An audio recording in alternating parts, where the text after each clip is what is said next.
नमस्कार मित्रांनो, प्रशांतसाठी यूट्यूब चॅनलवर आपलं सहर्ष स्वागत आहे। आजच्या व्हिडिओमध्ये आपण बघणार आहोत की पन्हाळ्याचा जो 3 दरवाजा आहे त्याची डिटेलमध्ये माहिती आजच्या व्हिडिओमध्ये आपण बघणार आहोत। व्हिडिओ शेवटपर्यंत बघा, व्हिडिओ लाईक करा, शेअर करा आणि सबस्क्राइब करा। धन्यवाद। 3 दरवाजा।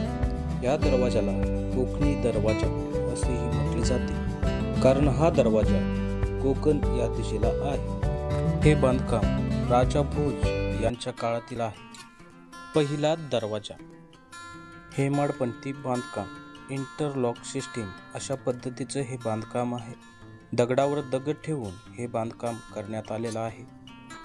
ज्यावेळी सिद्दी जोहर याने पन्हाळ्याला वेढा दिला होता, त्यावेळी कासारीच्या काठावरून 3 तोफा या पहिल्या दरवाजावरती मारण्यात आल्या होत्या।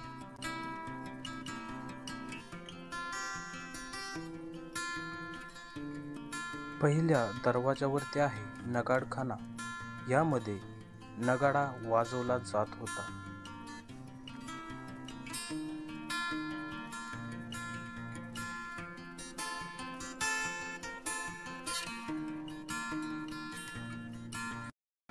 तुम्ही पाहत आहात, हा आहे दुसरा दरवाजा। याचं बांधकाम चुना, गूळ आणि माती वापरून केलेलं आहे। दुसरा दरवाजा व तिसरा दरवाजा यांच्यामध्ये एक आहे। या चौकाला विष्णू चौक असे म्हटले जाते।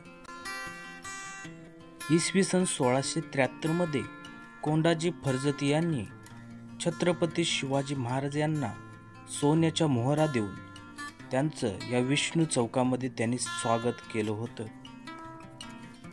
विष्णू चौकामध्ये एक विहीर आहे, त्याला विष्णू तीर्थ विहीर असे म्हटले जाते। या विहिरीचं पाणी 5 फुटावरती लागलेलं आहे आणि हे पाणी 12 महिने या विहिरीमध्ये असते। आज देखील त्या ठिकाणचे स्थानिक लोक याचा वापर करत आहेत। तिसऱ्या दरवाजाचं बांधकाम शिसे व काळा गुळ यामध्ये केलेलं आहे। या दरवाजावरती एक शिल्प आहे, त्याला शरव शिल्प किंवा व्याल शिल्प असे म्हणतात।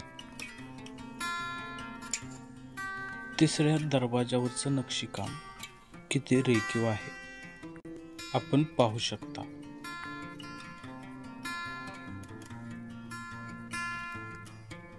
तिसऱ्या दरवाजा बाहेरील बाजू